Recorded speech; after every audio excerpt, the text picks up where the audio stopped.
Dort. This is Lee Dort, and I'm down to dunk.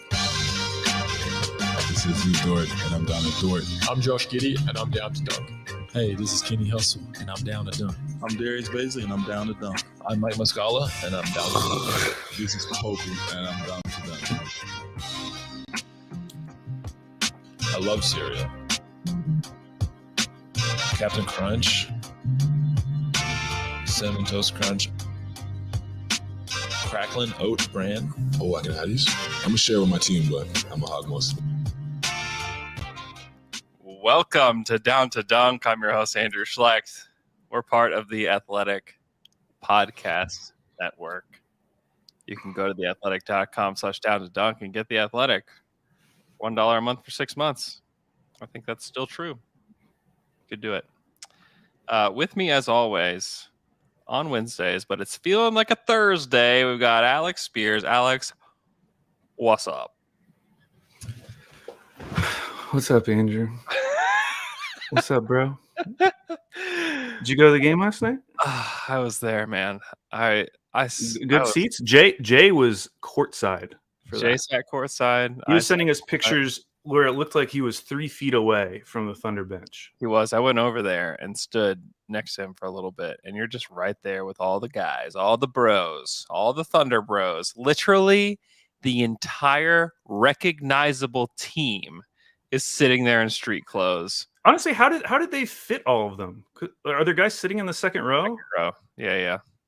Like Ty Jerome, second row, bro. Get back there. Oh, Ty Jerome's the second row guy. Ooh. Ty Jerome's back. All the guys that had surgery are back. I didn't know if they would all be in Oklahoma City. Yeah. They could just go home. But they're all back here. Thunder culture, baby. Were there I wonder how many guys were in street clothes. Were there 2 times as more guys in street clothes than there were on the court? Easily. I mean, I guess they had 10 guys available, so maybe not. But they didn't. Yeah, I guess that's true. Because some that okay. Let's start with some disclaimers before we talk about what happened last night. Let's disclaim this. Okay, first of all, they could still absolutely win the lottery. They could jump to 2. They could jump to 3, Andrew, and that'd be awesome. And we'd all be very excited. And saying it 4 feels lucky to me today. Just say if we got the 4th pick, I'd feel lucky. This could happen, and it could be very exciting. Hey, Detroit could win another game. Who knows? Maybe Dallas, I think, is going to sit Luka. Who knows? Nobody knows. Maybe it happens. We don't know. That said, we are a tanking team. Yeah. And when you tank, you have to talk about process. It's not trust the results, Andrew. It's not trust the results. It's not trust what happens in 2 months. It's trust the process, Andrew. TTP. Okay. Know. So we are going to talk about process today, while acknowledging that the results may be great. The results could be great. It could be awesome, Andrew. Could be. Second thing I wanted to say before another disclaimer. Mm-hmm. Not mad at any of the players. In fact, we should celebrate them because it's awesome for those guys to not only get to play a game in the NBA, and it's looking like multiple games, but getting to start, having your name announced. Xavier Simpson was the last guy announced last night. Imagine that. Like how awesome that must be. It was. He had his blue exit interview, and then not long after that got called up to the Thunder. Like he thought, okay, I'm done playing semi-professional basketball for the time being. And then got the call. I mean, it had to have been an amazing time. And also, like, hey, by the way, you're going to double what you made this year because of this call up. Because he's going to make like $56,000, I think, is what they make on a 10-day with no experience in the NBA. Horde's going to make like $80K because he's had a year of experience. It's great. Like it's great for these guys personally. It's great. Yes. Okay. And that's great. And we're happy for them. It's awesome. One of my favorite NBA stories of like the last decade is Andre Ingram, the guy who was like the math tutor for the Lakers G League team. Yeah. And then he got that call up and he had that awesome game where he scored like 17 points or whatever. Like, I love that. Sundiata Gaines. Like, I remember these names. I remember Sundiata Gaines hitting that 3 for the Jazz to win a game, like a TNT Thursday night game. These are awesome stories. So I'm not mad at any of those guys. They did what you would want them to do. Okay. Are you mad at Yorgos Kalaitzakis? I'm not mad at Yorgos. All right, good. In fact, Yorgos had 7 turnovers, so arguably feel like Yorgos did what I would want him to do. So good for Yorgos. Okay. That's out of the way. Okay. All right. So if we win the lottery, don't come back at me and say, "Oh, why were you so mad? Why were you I bet you're feeling pretty dumb right now." I get it. I know it could happen. I know we could still win the lottery. Okay, I get it. I'm not an I'll idiot. still say that to you in that voice if we win the lottery. Okay, I want to start here. Okay. Because I saw a lot of thoughts over the past week or so. Is like, why care? Like, why do you care so much? Like, why are you getting this emotional about some stupid game at the end of the year? I mean, you look at the odds; it's not that big of a difference. It's 4 percentage points difference. Like, even if we fell to 5, like, who really cares? Why do you care? Here's why I care: because Sam Presti cares. Yeah. And you know how I know Sam Presti cares? Because I watched that game last night and I saw what he did. That was the most mask off tanking exhibition we have seen, at least in Thunder history. But I'd imagine if you go across the league, it'd be harder to find a more tanking game than that. Let's take a look. Let's go. Can we stop and take a look and see if I believe that last night was the worst Thunder team to ever take the floor. One, the moment that made me laugh the most was that Lindy Waters came in, went 2 of 3 from 3. Pull. And Coach Mark said, nope. Lindy Waters played 4 minutes. Lindy Waters played 4 minutes. He is on a 2-way contract. He played 4 minutes, made 2 threes, and it was, he's gone. And then they played 6 guys. One of them got hurt. They had to put Veet back in. They played 6 guys. They played Yorgos. Poor Yorgos is all excited about playing the NBA. It's like, hey, you're going to play a full 48, Yorgos. He played 42 minutes. And you want to play in the NBA? Was going to play more, and he got hurt. He was going to close the game.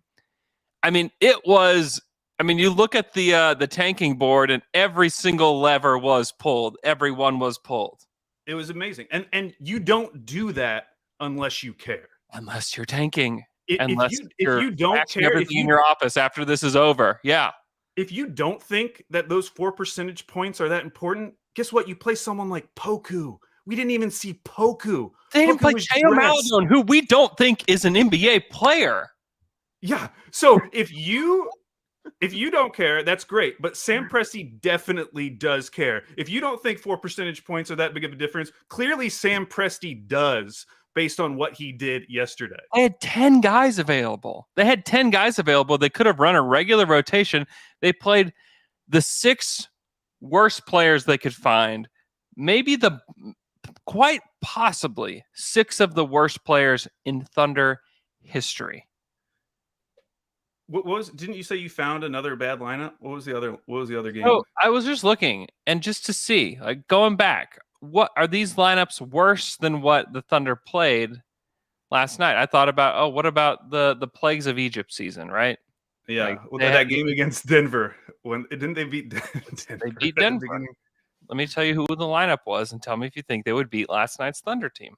Perry Jones, Sebastian Telfair, Andre Robertson, Serge Ibaka, Steven Adams. Yeah. Like, lots of competent guys off the bench. Lance Thomas, Nick Collison, Kendrick Perkins. At the time, it was like mind-blowingly bad to us. There's a retired number on that roster. The retired number. I mean, would you take any of the 6? The 6 are Olivier Sarr, Xavier Simpson, Yorgos, Isaiah Roby, Jalen Horde, Veet Krejci. Yeah, like you're getting in a conversation like, maybe I'd take Veet over Lance Thomas. I don't know that I would. Lance is like kind of good for them that season. Do you know how much guaranteed money for next season was on the court last night for the Thunder? If you had to guess. Oh, and I'll tell you, it's not 0. I don't know. Like, is it less than $1 million? Yeah, it's a little under $800,000, which is Veet's deal. Yeah, he has like a certain that amount. It's like 790,000 or whatever guaranteed through like July. They have to make a decision on Veet, so it's a little under 800,000. I would love to know if, like, in recent history, if a lineup has even been put on the court that had that little guarantee money for the next season. That wasn't like, unrestricted free agents or whatever, right? Like just like G League guys. Like Yeah. it was such an aggressive form of tanking. It And was. that's why I care, because the team doesn't do that unless this is important to them. And this is Look at last year though, too. Like I've got some more lineups, Al, that I want to throw at you to try to give me last year's best to lineup. try to show you that like this was absolutely the worst Thunder lineup ever. There has not been one worse. The like pull all the levers team last year. These are the guys that played a bulk of the minutes last year. Josh Hall played 42 minutes in the last game. Poku played 40. Moses Brown played 37. Charlie Brown played 31. Horde played 29. Like that gets you close, especially because Poku wasn't. I mean, he's been better this season. He went 19 in that game. 6 of 9 from 3. Nice. Hey, Jalen Horde had a 2020 game, Andrew. According to StatMuse, first rookie to do it, even though he's not a rookie, since Shaquille O'Neal. There's 7 guys in Thunder history that have had a 2020 game, and Jalen Horde is on the list. So there's another one. What about a team from like the first era of the Thunder? The problem is any team that you find from era 1 of the Thunder includes Kevin Durant and Russell Westbrook and Chucky Atkins and Nanad. This was one of the worst lineups that they ran, and it was KD, Jeff Green, Russell Westbrook, Nanad, Tabo, Sean Livingston, Kyle Weaver, DJ White, Malik Rose. It's like, no, that's pretty good. I definitely take that team over the one that played last time. And I think that's important. That's the most important point of this. Like why I am upset about that win. Yeah, is because they went so hard. Like we just haven't seen a team try to tank as hard as they just tanked. And and Mark used all his timeouts in the third quarter. Poof, they're gone. I mean, Mark is usually up and like in the fight, and he wasn't even in it as much as in it as much last night as he typically is, and those guys just took control of the game. And the Blazers, holy smokes, man, some of the worst. I mean, credit to the Blazers, who maybe have gone to the players and said, hey, listen, we need to lose. Maybe even we'll pay you some under the table to lose. It's a bridge too far for the Thunder, but it felt like that at the end of the game because they were hardly running. They were taking the worst shots you can imagine. They were missing so bad. It wasn't like shots that go in and out. Like if you were to place an argument on the table that players tank, I would show you the fourth quarter, or really just the last 7 minutes of that Blazers game, and say, tell me that they did not tank this, because they're up 19 in the fourth quarter and they let go of the rope, and somehow the Thunder cover the line from last night. I mean, maybe they placed just astronomical bets. Maybe they're doing in-game betting. I don't know. It was not only a wild setting for the Thunder because they were playing guys that, I mean, if you polled the crowd and said, hey, name 4 of the players that are playing, how many, like what percentage of the crowd would get 4? I mean, if you did that just for me on the Blazers, I mean, for the Thunder, I meant. For the Thunder, yeah. I mean, it would be even for the Thunder, your hometown team. Yeah, if I hadn't seen the images beforehand, and you just put me in front of that lineup and said, just start naming guys. Like, obviously, I'd get Veet and Sar. Yeah, I'd get Horde. I'm not. I mean, you do a Thunder podcast. I'm just talking about your normal. Yeah, your normie.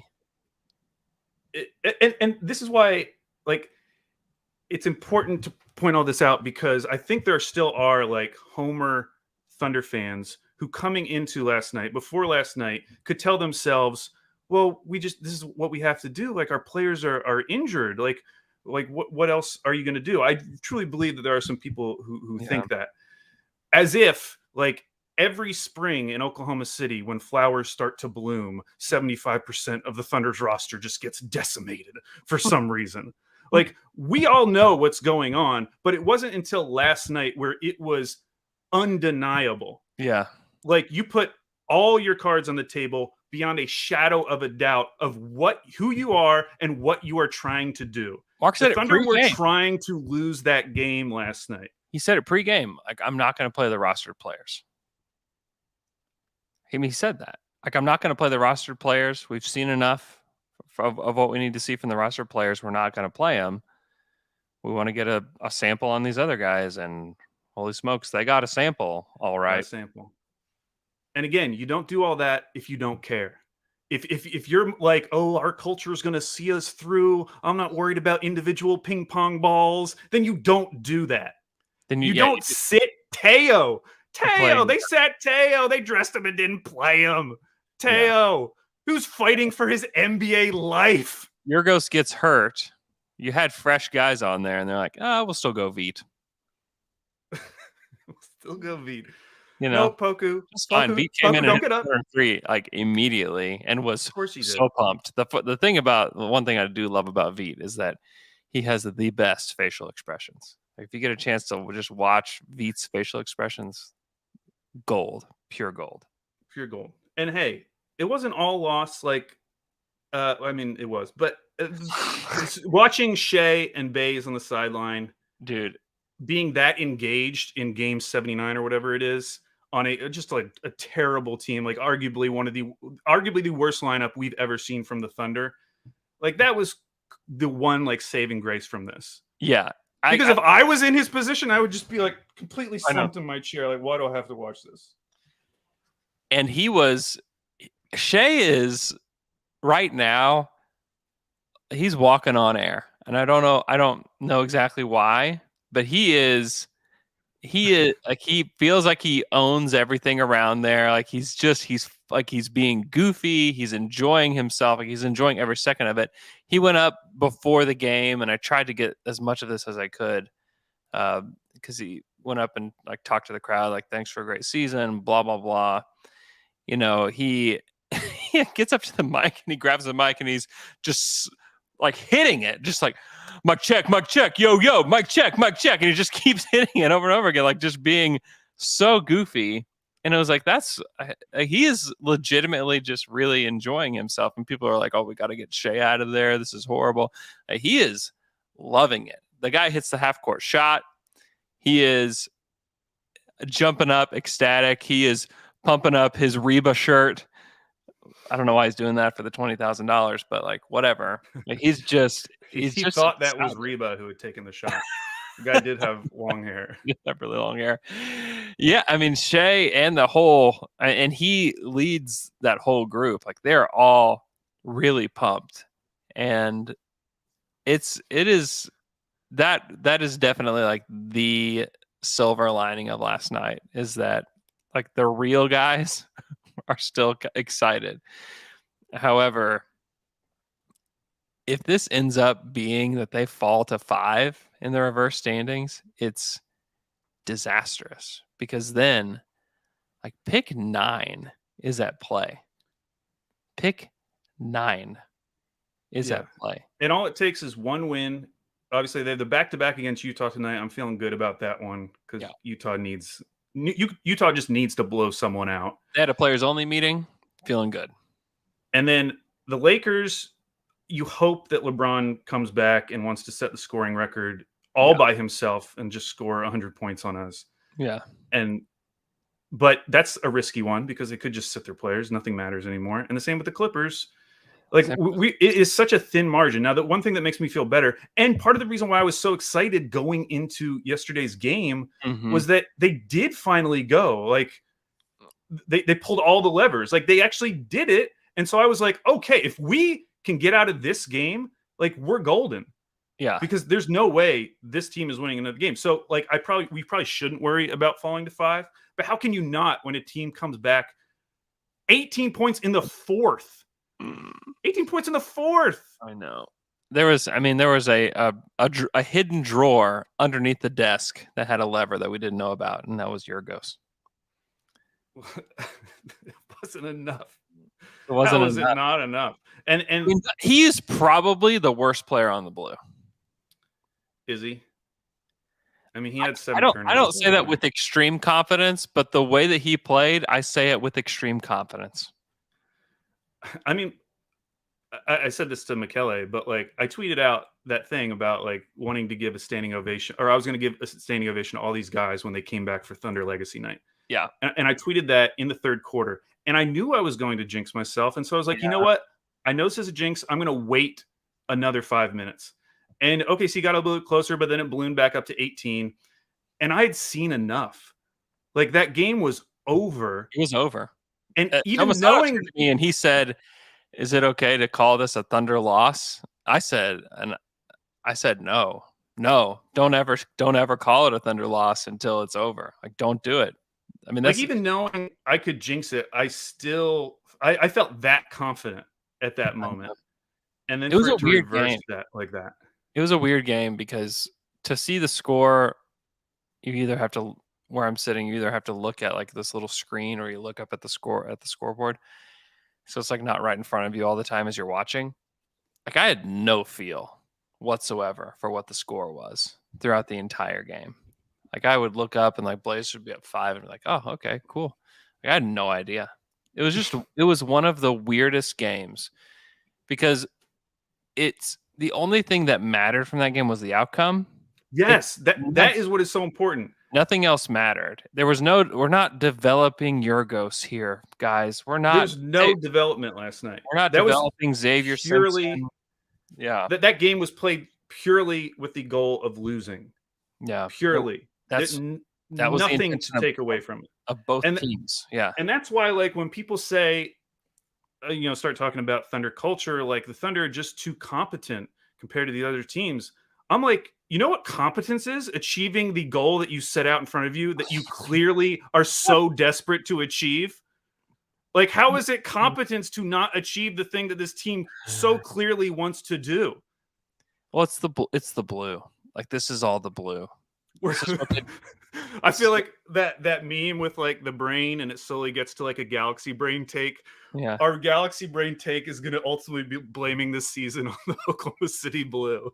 It is. It absolutely is.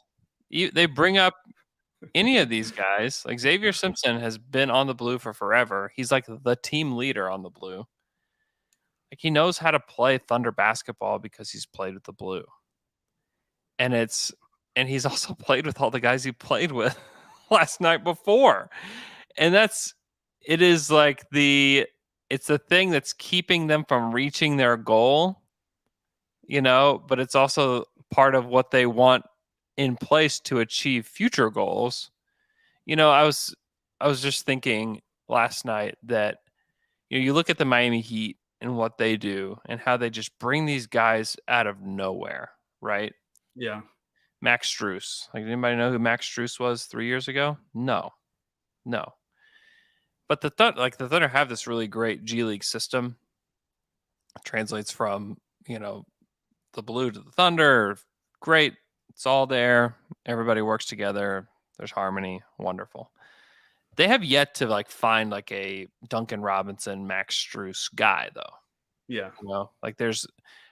You're seeing the fruit from the G League right now, but you're seeing it with guys like Jalen Horde. And I was talking to Joe Masato last night about whether Lindy, could he be one of those guys, that they bring up within the blue program. He came out of nowhere and he becomes a actual rotation player.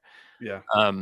I wouldn't bet on it, but I'm just wondering, the strength of the program is good. We're seeing that. We saw it last night. But are they able to bring guys from out of nowhere to become NBA players? We've yet to see that. So, I want to praise the blue and say they're doing a good job. Obviously, they're doing a good job. They wouldn't have won this game last night if not for the blue. But are they able to identify that talent, develop it, and then turn it into real NBA production? Last night was not real NBA production. Last night was a disaster beyond disasters. But can they find that? And I wonder if I think the closest thing I feel is probably Lindy, because he really does. He's shooting with just so much confidence and doing it. He was doing it off the move last night too. And it's okay, Like that's the kind of player they've needed for forever. It's just Yeah. somebody. He's got good size. He can really shoot. He really plays hard. Like maybe he'll be like it would be really cool if he's like the first Thunder Blue guy to really become a player like the Heat develop, which it feels like all the time. Like you can go back all the way to like Tyler Johnson. It was like, who is this guy? Like, how did this happen? I just wonder if the Blue will get to that point where they can develop like real role players for the Thunder. And that guy who we're kind of holding up as maybe this like glimmer of hope, like out of this situation, played 4 minutes last night. Played 4 minutes. Like Poku, Wiggins, Jerry, SGA, Giddey, Dort, Treyman, Bays. That's 8 players. Like that is your future that we just like don't see anymore. Like every spring, it's like the actual players who are going to decide the future of this team just disappear. Don't worry about it. Don't worry about it.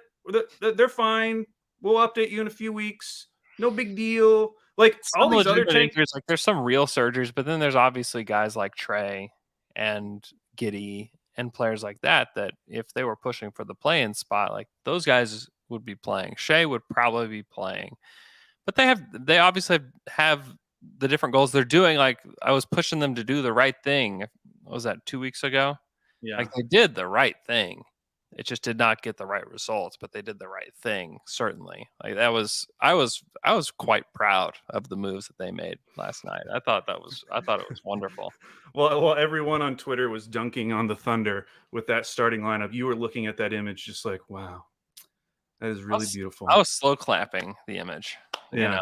I was very excited about it. I think it's the right thing to do. It's just the problem is that the Blazers are one of the most beatable teams in NBA history.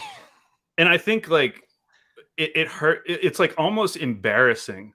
Like that game almost was more embarrassing as a fan than the 73-point loss, because like at least the 73-point loss, they put out what they could.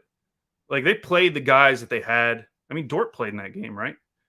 Bays played in that game. Like the team was definitely trying to win that 73-point loss. And as bad as that was, I'm almost more embarrassed when you go to this length and you still like don't achieve what your obvious goal is. It's really funny because one was a win and one was a loss. It just like rings really funny to me. That's what this team has done to us. They've poisoned our brains, Andrew. Yeah, these are the guys that played in the 73. I can't even think, like when we talk about this team, I can't think of what loss and win means anymore. Like I can't even, my brain is, I'm broken. I'm a broken individual when I try to think about wins and losses. They lost this game. Ty Jerome, Trey Mann, Lou Dort, JRE, Darius Baisley. That's the starting lineup. They had Paul Watson, Isaiah Roby, Gabby Deck, Poku, and Mike Muscala. That team feels like it could go on like a 10-game winning streak. I was going to say that team feels like we could go and win the play-in tournament right now with those guys, with the kind of like high I'm on from the Xavier Simpson Yorgos team winning a game. We're going to think here's what's going to happen is that once our team's ready to win, we're going to think winning is the easiest thing ever. We're going to think like, wait, how are they not winning this game? I was actually looking at those box scores earlier and just thinking, how did they lose? I mean, I was just thinking, how did the Thunder lose games like this? Like like earlier in the season when they were playing all their guys? Yeah. I mean, I just don't know. Well, no, I'm thinking about like 2008-9. Oh, how did they? Because it was all vets. Like, yes, you had KD and Russ, but like the rest of those, like Damian Wilkins, like it was all guys who had been in the league. And I feel like that's kind of the Houston model. Like Houston is finally starting to play their young guys, but they played a ton of vets this year, and then like 2 of their rookies. At the end of the season, they lost by 17 to a Milwaukee Bucks team that won 33 games. This Bucks team was Luke Ridnour, Richard Jefferson, Luke Mbamute, Ramon Sessions, Dan Gadzurik. That's their starting lineup. Sounds pretty good. It's a bad team. This is the team that the Thunder They lost by 17 with these guys: Kevin Durant, Jeff Green, Russell Westbrook, Nenad Kristic, Kyle Weaver. That's their starting lineup. They Who was lost by there? 17. Shout out Kyle Weaver was at the game. Kyle Weaver was at the game. I saw him in the tunnel after the game. Yeah. Yeah, I mean, it blows my mind. And I do think some of it is the blue and the coaching, but that's not, to me, it's almost not enough to explain what happened last night. Well, yeah. I mean, like with the Suns game, like that's obviously just a random variance thing with the Suns shooting so poorly from three. I mean, they're the best without a team in doubt. the league. Without a Like doubt. they're generally a good shooting team. Yeah. And for them to just go cold like that randomly, like Mhm. yes, there is like a ton of luck involved with this. I can't explain last night's game. It felt like one team just stopped playing and one team started playing. At Yeah. like they it's like they decided, like when the clock hits this, okay, we're gonna switch. And we're actually gonna start being good. And let's see how close this Yeah. game ends up being. It was so weird because the Suns game we made 10 more threes than you did. Like, it's a very simple mathematics Yeah. kind of game. And you look at last night, I have the box score. I have the We printed shot worse box from score. three. We shot There's- 50% from the line. There's nothing that I look at here that says we should win, but it's because both teams didn't play well. Like, they shot worse from three. They did shoot 6% better from the field.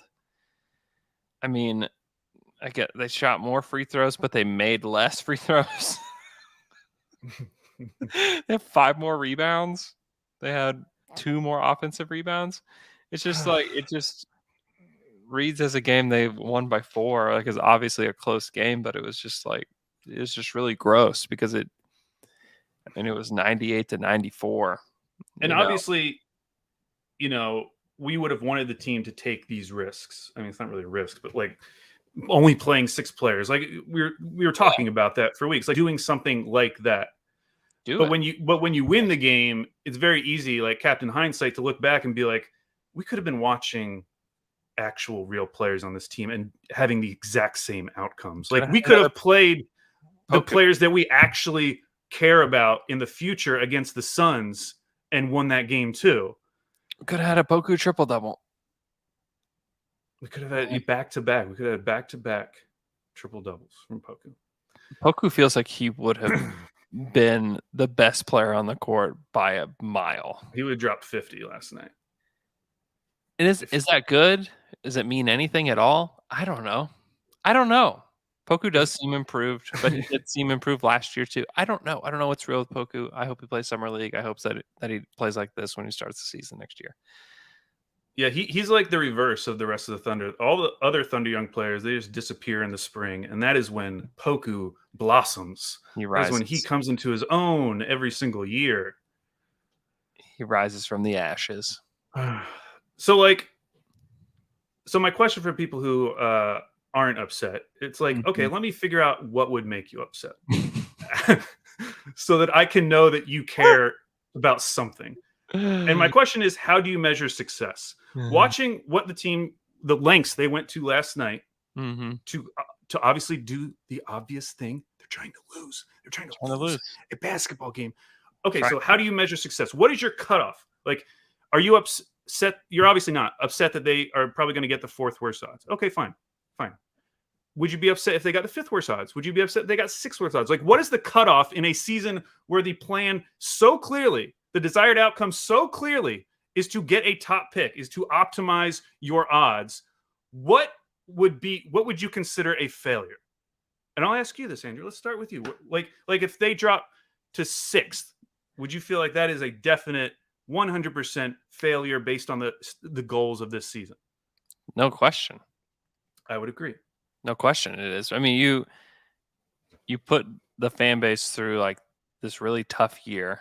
Really, it's like 1.5 tough years. I think that last year they really only tanked for half a season, and they like really tanked for half a season. Like really did it. They were so good at it last year outside of the Clippers game. I know. And if you walk away with a 1.5 years of tanking and you get pick 6 twice, even if it works out, even if pick 6 is whoever, Shaden Sharp, everyone wants to talk about Shaden Sharp. Oh, Shaden Sharp's gonna be so good. Maybe it might not even be at 6. Like, nobody knows anything about Shaden Sharp. Like, stop acting like you're an expert on Shaden Sharp. Nobody's an expert on Shaden Sharp. But if Shaden Sharp ends up being the best player in the draft, like, great. But all you did was fall backwards into it. You didn't. Like, your process didn't get you where you wanted to go, and it's all about luck. It's all about luck. But you also have to position yourself to be lucky, And that's why I don't want to.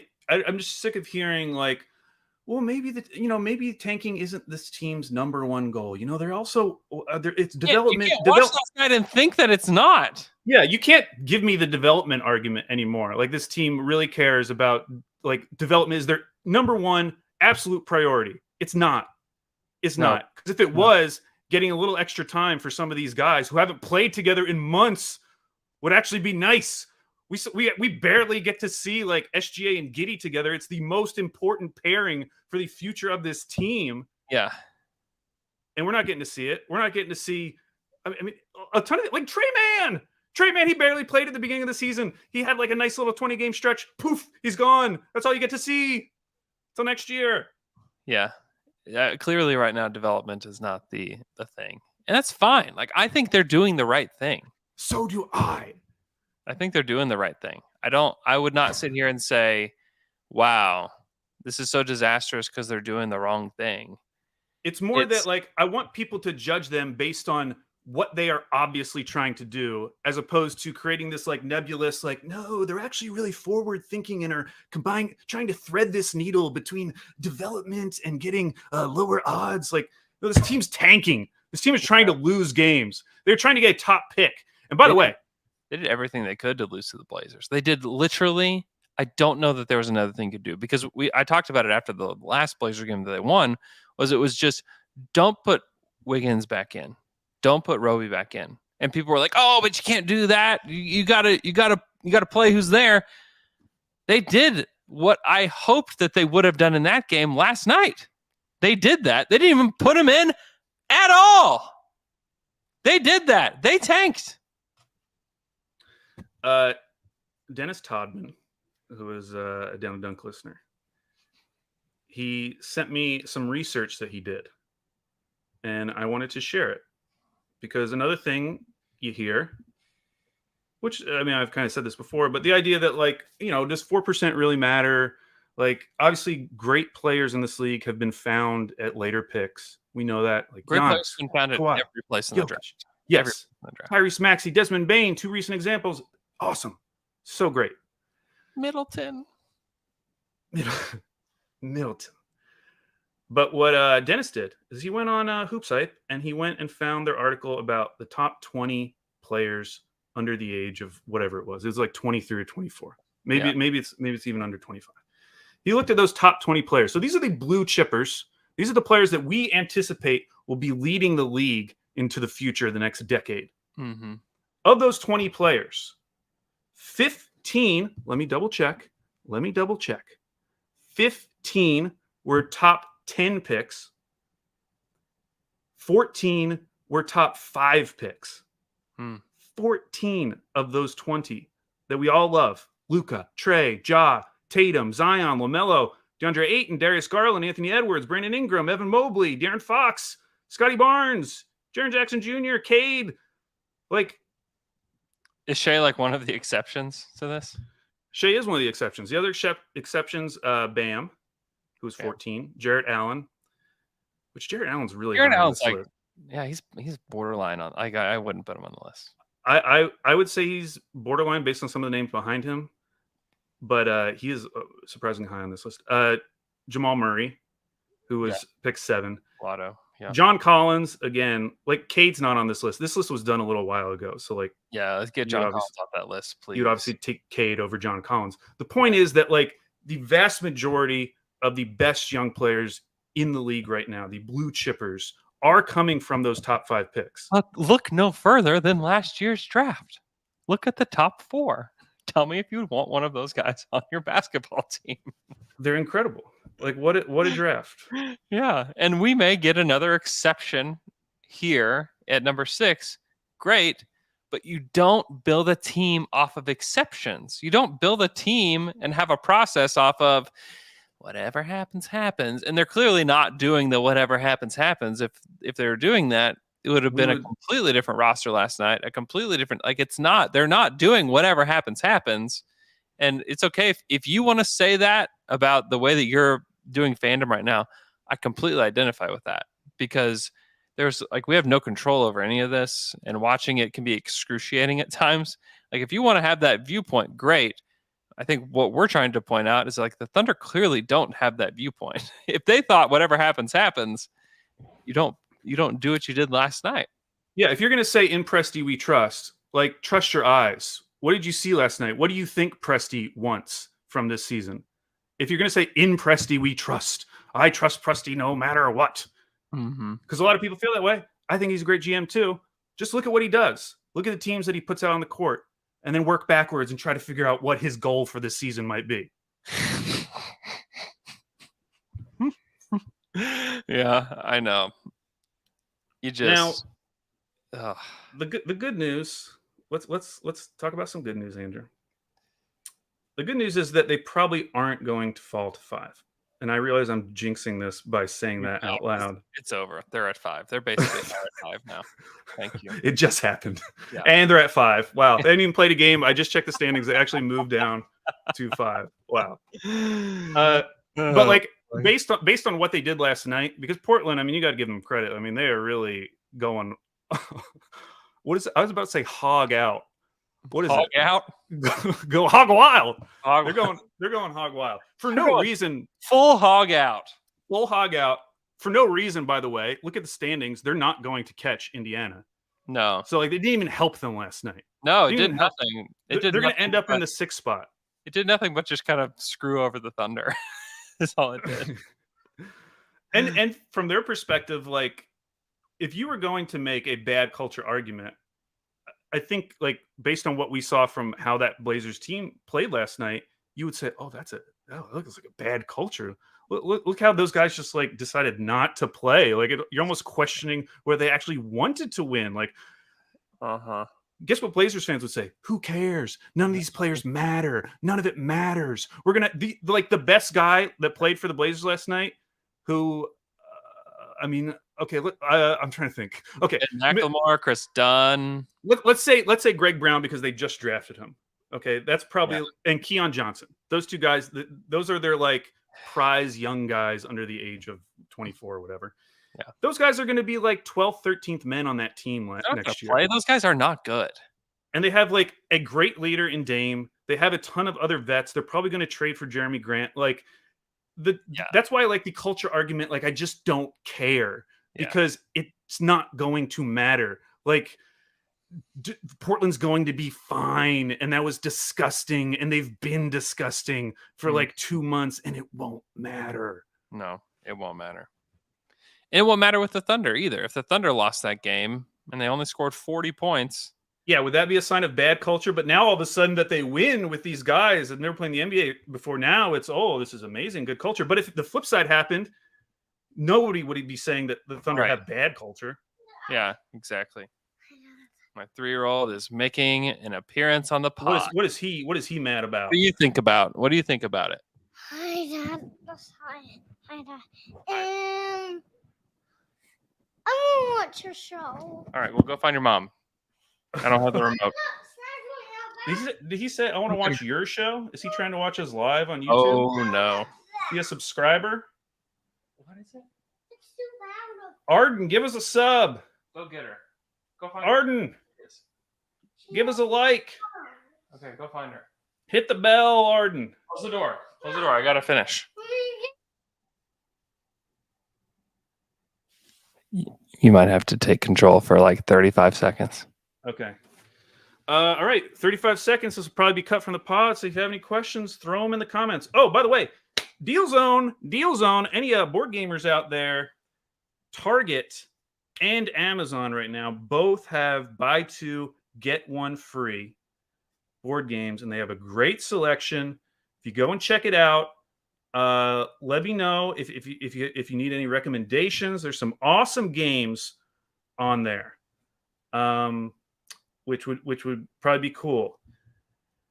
All right. Anyone have any questions? Alex in the rage cage. No, this is when Alex gets to chill, talk about anything else. Does anyone have any questions for me? Andrew's running. Andrew's a little bit more peeved than I thought he would be. Penny says, daughter's just getting into the age of board games, and it's great. It is great. I mean, I don't have a kid, but my dog will sometimes watch me play. Spencer Smith is meeting Chad Ford tomorrow. Go ask him about the Thunder. Hey, tell him congrats on Rock Chalk Jayhawk. Matthew Roller asks, how important do you think the 2023 draft is for us? I mean, I think it depends on what happens in the 2022 draft.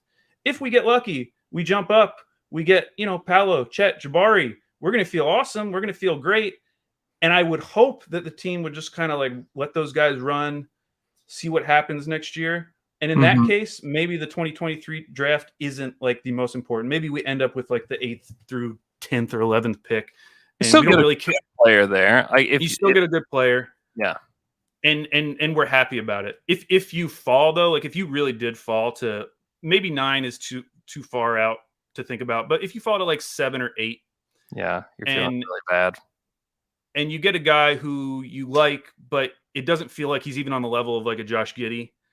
Yeah. That's when we get to like January, February. And I was talking, me and McKelly should have recorded this part, but at the end, we ended up talking for like another 15 minutes because McKelly is really high on this team for next season, based on what we know so far. Like just based on what we've seen in the limited minutes where the Thunder have put a functional team on the court. They've looked really good against bad teams, mediocre teams, good teams. And he feels like they could, obviously we don't know what's going to happen this summer, but they could, if they played everyone the full season, could win somewhere like 33 to 36 games next season. Yeah. Which would be a huge jump up. But I started going through the teams in the Western Conference because I do feel like this is a down year for the Western Conference. Very much so. Look at the play-in. Look at the records for the teams that are in the play-in. It's very bad. It's true. So, like, obviously, we don't know what's going to happen. But, like, I feel like right now, if you were betting, some of the teams that you would feel pretty much certain, we'll say 90% confident they will be better than the Thunder next year. Definitely the top 4, Phoenix, Memphis, Golden State, Dallas. Without, like, a major injury. Obviously. Book it. I'm going to skip you. Injury. Book it. I'm going to skip Utah because who knows? I'm going to be conservative. Let's skip Utah. Okay. Good. Yeah. Denver is going to be better. Yeah. They're going to be healthy next year. The Clippers are going to be better next year. So now we're at 6. Those are teams I feel like 90% plus confident that they're going to be better than Thunder without a major injury. So now we're in the playoff or the play-in scenario. And we haven't brought up Utah, Minnesota, New Orleans, San Antonio, Lakers. Like maybe, again, let's be conservative. Let's say like probably 2 of those teams are probably going to be better than the Thunder conservatively. Like I think it's probably going to be more, but like at least 2 of those teams are going to be better. Zion's uncle or his stepdad coming out and saying that he's going to play this year. I don't know. Zion. Wait, is that true? He said that? Yeah, he did it. He did like this long radio interview where he said that Zion is playing this year. So now we're in the 9 to 10 range. And I fully admit that, like, if this Thunder team, gets a good pick and they come out and they play their guys the entire season, it would not shock me if in January or February they're in the 9th or 10th spot in the Western Conference. Sure. But based on everything we know about this team, knowing that Sam Presti had that press conference where he said, we want to arrive in the playoffs. Yeah. If they're in like the 10th spot next February, do we really think they're going to push for that play-in spot versus doing what they did this year again to maybe get like the 7th pick? I'd be very, very surprised. Me too. And that's why like this still feels far away, even if you feel like there's some infrastructure here on the roster that feels good, makes sense to you. Yeah, for me, it's one more season. I don't think it's like and maybe that's far away for people. It doesn't feel that far away from me. I mean, like the season's like basically over here, you know. Thankfully. I know that a lot of people didn't enjoy the season. I enjoyed it. It's maybe just my own experience that I had this year, but Yeah, you're sicko. I did enjoy it. And I look forward to next season. I certainly look forward more to seeing, who's on the roster, who makes the roster. I think you get a chance to look at like how good are the guys that we had this year. I think like that starts to form a little bit because we saw like from year 1 to year 2 Teo, it was like, oh, maybe he's not good at all. Like what does year 2 Trey Man look like? What does year 2 Josh look like? I mean, you get a chance to figure that out. Like, is Poku real? You get to figure that out. Like, I think those things are really interesting. And if we get to the end of next season and it's like this, but if they end up with like the Sixers, what would be hilarious, Al, is if they got like the 7th pick in this draft. Next year they have the 8th best odds and they jump up to like 2. It would be awesome and also annoying. It would be, yeah. It'd be the funniest thing just because the process to get to like both would be so different. Yeah, you just feel so stupid. You I mean, would I already feel like very stupid Oh, about this team. You shouldn't feel stupid. I do, because I don't even know what I'm supposed to be excited about for anymore. I don't know what I'm supposed to be rooting for. Like these last 2 years have just like flipped my brain upside down. I don't even know what I want. Yeah, I think there's a lot to be excited about with this team and the future of the team. But you do find yourself in this weird spot. And I mean, even as somebody who's like talking to the players and coaches, like it has been like some of the more weird times because you can't talk about the things that you really want to talk about. Like the person who came the closest to talking about the stuff that you want to talk about, Dean Blevins made an appearance at the game last night. Really? Hadn't been at a game all year. I think maybe he was at one earlier this season and then was there last night. And Dino. like before the game, old Dino was asking Mark about tanking and like asking him Like what? He asked him how the league can fix tanking before the game. What did Mark say? Mark played dumb, and I give him credit because Mark's still like early on in his tenure with the Thunder, where he was just like, he felt like he didn't know the word. no. Now, hold on. Are you saying? What are you saying? Tonking? What is that? Tonking? Sorry, I'm having trouble understanding. You're mumbling your words, Dean. He was just like, I don't know the systems well enough to be able to, which is just like, I loved it. I loved every second of it because like, there's almost like this understanding, like everybody knows what's going on. It's not a mystery. And even Right. Mark said that, like Mark said, like everybody knows what we're doing. Like nobody's, Sam hasn't shied away from what we're doing, at all. He's like, I just am not educated enough to know the processes, which I personally don't buy that. I think Mark is incredibly intelligent. And if you work hand in hand with Sam Presti, I find it hard to believe that you don't understand the processes better than almost everybody, but maybe he doesn't. But it's funny because like, that like it's just kind of this all like encompassing, like everybody understands what's happening. Everybody knows it's not something that you openly discuss. And, when it is tried to be openly discussed, it's just like, what do you do? It's just an overall uncomfortable, weird time for everybody, I think. And I think that's the reason why a lot of people are like, let's get this wrapped up. Well, May 17th and figure out where we're at. And then we can actually take a step forward, with what's going on here. I mean, I want to make it very clear. Like I'm pro tank because that's how the system's set up. Yeah. But I don't like this. Like there's nothing of this that I enjoy. Like I don't enjoy the fact that all the players that I really like on this team, I just don't get to watch them in the spring. Like that sucks. Like I would love for the league to get rid of tanking. Like I still like the wheel idea. And the reason why I'm not worried about it, one is I'm realistic. I don't think the Thunder are going to win a championship like in my lifetime, probably. Like that's the most likely scenario. Mm-hmm. and I'm okay with that.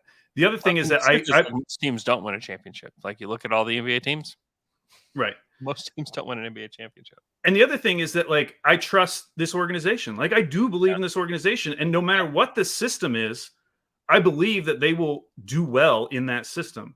Yeah. And so I support the tank now because those are the cards we've been dealt by the league. They're incentivizing you to do it.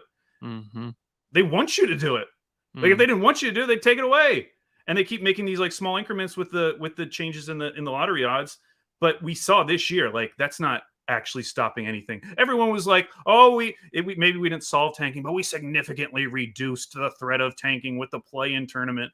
And it's like I've seen some of the most egregious tanking this season, like Detroit pulling those 3 guys 6 minutes into the game, which like at least with the injury thing with OKC, you can like tell yourself like, "Oh yeah, they I hope they're okay." Like, "Oh, hope they're okay with these injuries." With Detroit, it's like, all right, these guys are really good. We have to lose this game. Pull them.